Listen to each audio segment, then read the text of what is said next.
Bienvenue si vous nous rejoignez dans 64 minutes. Le Monde en français, place à notre grand angle.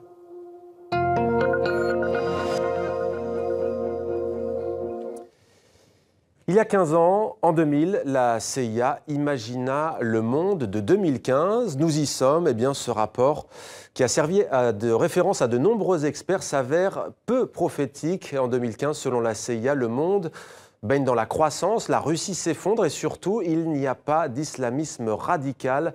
Deux chercheurs français ont pris le contre-pied de la vision américaine et se sont livrés au jeu de la prospective. Alors, à quoi ressemblera le monde demain ?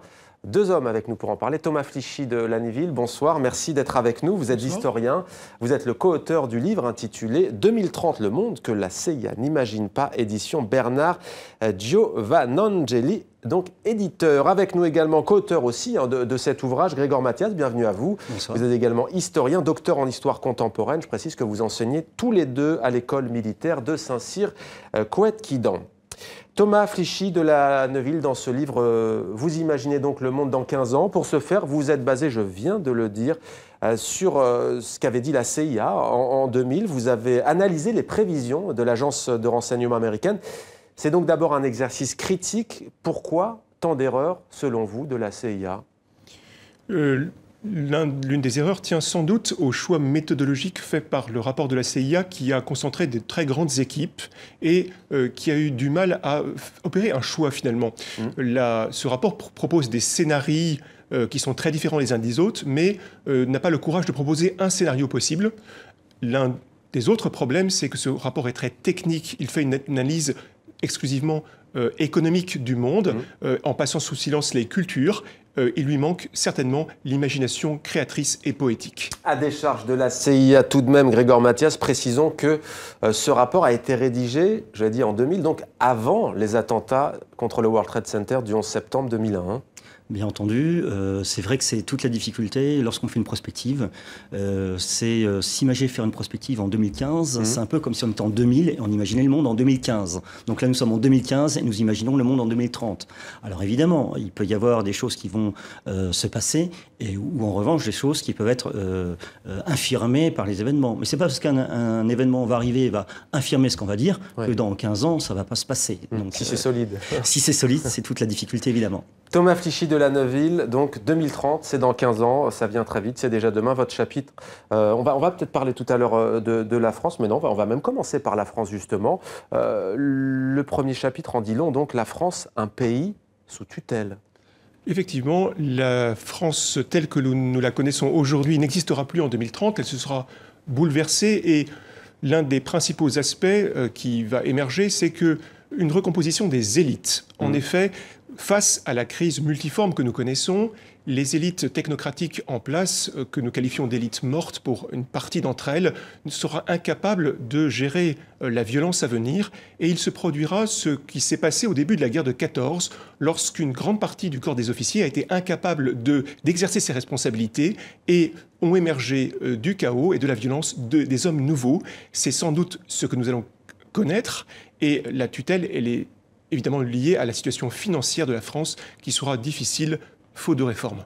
On entend souvent dire, Grégoire Mathias, que la francophonie, en tout cas son avenir, et que l'avenir de la planète est en particulier en Afrique. Le moins qu'on puisse dire, c'est que vous n'êtes pas vraiment de cet avis général. J'aimerais lire pour preuve un extrait, c'est page 90, où vous dites qu'en 2030, eh bien, l'Afrique s'est débarrassée de l'héritage de la colonisation européenne, etc., mais qu'elle va baigner en fait dans une pauvreté galopante, qu'il y a aussi les monarchies du Golfe qui vont soutenir les islamistes.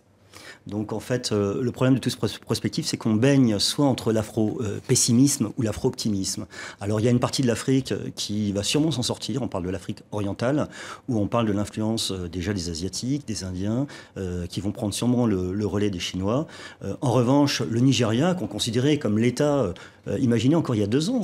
Qu'est-ce qu'on disait du Nigeria ? Le Nigeria, ce géant démographique, économique, cette future puissance régionale, Avec Boko Haram. Je veux dire, vous voyez rapidement comment des prospectives se sont rapidement... Et l'Afrique francophone, précisément? Alors, l'Afrique francophone, évidemment, il y a plusieurs phénomènes qui vont jouer. L'explosion démographique, le réchauffement climatique qui va avoir des conséquences sur les terres agricoles, donc notamment tout ce qui concerne les deltas, les différents deltas, où une partie des terres agricoles risque de disparaître, et au niveau de la région sahélienne également. Donc on risque d'avoir des phénomènes d'urbanisation, d'exode rural très importants, dont certaines villes, regardez Bamako par exemple, connaissent actuellement, et ça risque de s'accentuer. Est-ce que les élites sauront gérer cet afflux de population du point de vue des infrastructures, de l'eau, de l'eau potable évidemment, et de l'ensemble des besoins d'une population urbaine? C'est toute la difficulté. Alors pour appuyer votre propos, j'ai retrouvé l'article, l'extrait en question. En 2030, l'Afrique donc s'est débarrassée de l'héritage de la colonisation européenne. Celui-ci ne reste plus qu'un vague souvenir à l'heure où les infrastructures mises en place par l'ancien colonisateur se sont effondrées. L'Afrique nouvelle est plus pauvre que jamais. L'exploitation de ses ressources ne lui en profite désormais plus comme auparavant. On a parlé de la France, on a parlé de l'Afrique et de la francophonie. Thomas Flichy de Lanneville. Comment parler de l'avenir de la planète sans parler de cette région tourmentée, celle du Proche et du Moyen-Orient, région particulièrement instable? Quel sera son visage en 2030? Eh bien, le Moyen-Orient va connaître une recomposition géopolitique. Cette recomposition vient d'ailleurs de s'esquisser sous nos yeux. Les territoires de l'Irak et de la Syrie actuelle vont connaître un chaos qui va s'accélérer. En revanche, vont émerger des pôles de stabilité au Moyen-Orient. La Turquie va vraisemblablement émerger comme un pays atelier, un pays industriel fort. Elle aura besoin de faire revenir d'Allemagne et d'une partie de l'Europe ces ingénieurs qui ont été formés et dont elle aura besoin pour ses entreprises. Et l'Iran, qui va devenir une plateforme industrielle et surtout une plateforme créatrice, risque de se retrouver au centre, sûrement lié à la Turquie avec des échanges économiques, mais peut-être aussi à Israël. Donc c'est un paysage totalement bouleversé qui va s'ouvrir sous nos yeux. Alors l'Iran, vous avez évoqué l'accord signé la semaine dernière avec les Occidentaux sur le nucléaire et notamment les États-Unis. Quid de l'organisation État islamique qui aujourd'hui connaît une ascension fulgurante, qui contrôle des pans entiers de l'Irak et de la Syrie et qui d'ailleurs est peut-être la première organisation à remettre en cause, enfin en tout cas à détruire les accords de Sykes-Picot qui avaient dessiné les frontières. Quid de ces djihadistes? Effectivement, l'État islamique se présente comme une organisation qui vise l'étatisation du djihadisme. Cet État a des buts géopolitiques qui se présentent comme une remontée dans le temps au long des capitales successives du califat. Donc Bagdad, puis Damas, puis Médine. Mais il est peu probable que l'État islamique s'attaque à l'Arabie saoudite, même si l'Arabie saoudite est aujourd'hui très fragilisée, puisque certaines de ses tribus ont fait sécession au profit du Yémen. L'Arabie saoudite ne laissera pas l'État islamique s'installer et rogner son territoire. Mais il est possible néanmoins que ce chaos soit amené à perdurer au cœur du Moyen-Orient. Alors sur le Moyen-Orient, il y a quelque chose d'assez fascinant. Quand on se dit que c'est inéluctable, ça peut surprendre aujourd'hui, mais les deux prochains grands alliés de la région seront l'Iran et Israël. Oui, tout à fait. L'Iran a quand même un niveau de culture au niveau de la population. Elle a quand même une industrie qui va se relever prochainement avec la fin de l'embargo. C'est un pays avec une grande civilisation, une grande culture. Et il est clair que l'Iran va pouvoir reprendre cette influence. Elle a déjà une influence diplomatique, elle est alliée avec la Russie, elle a des accords avec la Chine, mais c'est vrai qu'elle peut avoir un poids très important dans la région. On parle maintenant beaucoup de l'agitation au Yémen, mais il faut savoir qu'il y a énormément de minorités chiites, par exemple à Bahreïn, et évidemment on voit cette influence diplomatique, militaire aussi à travers ces minorités chiites. Alors voilà, on ne va pas décliner tous les exemples, on va laisser à nos téléspectateurs quand même acheter le livre et le lire, mais disons qu'il y a plein d'autres thèmes, la situation de la Chine, de l'Inde, les États-Unis, avec peut-être à la tête de la plus grande puissance du monde, un président latino-américain. Une question sur ce qui guide ce monde de 2030. Aujourd'hui, on a coutume de dire, soyons clairs, que c'est l'argent, la finance. Qu'est-ce qui, en 2030, sera décisif ? Le monde de 2030 va voir s'effondrer sous nos yeux le mythe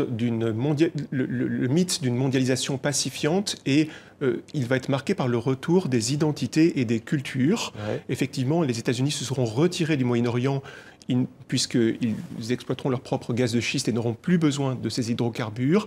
Et nous allons connaître en Inde, par exemple, en Chine également, un renouveau des identités. Et finalement, l'effacement des frontières va être un facteur de violence. Souvenons-nous d'Alexandre le Grand qui partait à la conquête du monde et qui, en effaçant les frontières, en fait, a généré la violence. Alors, le livre se termine par un conte fantastique. C'est à vous qu'on le doit, Thomas Flichy de La Neuville, cette partie littéraire. Pourquoi avoir opté pour cette forme ? Est-ce qu'au fond, l'analyse rationnelle a ses limites ? Effectivement, dans l'analyse prospective, l'on s'aperçoit souvent que les récits littéraires sont plus perspicaces que les récits prétendument scientifiques. Et les rapports actuels bardés de chiffres font souvent écran à la réalité, d'où cette lancée, d'où ce petit conte qui clôt ce livre et se propose une aventure littéraire pour le lecteur. Et Grégoire Mathias, l'aventure littéraire que vous avez sans doute savourée, mais qu'est-ce qui vous a, conduit, historien, tout comme Thomas Flichy de La Neuville, sur cette voie de la prospective, en fait ? Qu'est-ce que ça apporte ? À un certain moment donné, vous avez des rapports de la CIA qui ont un énorme écho. Et puis on se dit, mais c'est curieux, personne ne va faire le bilan de ces prospectives.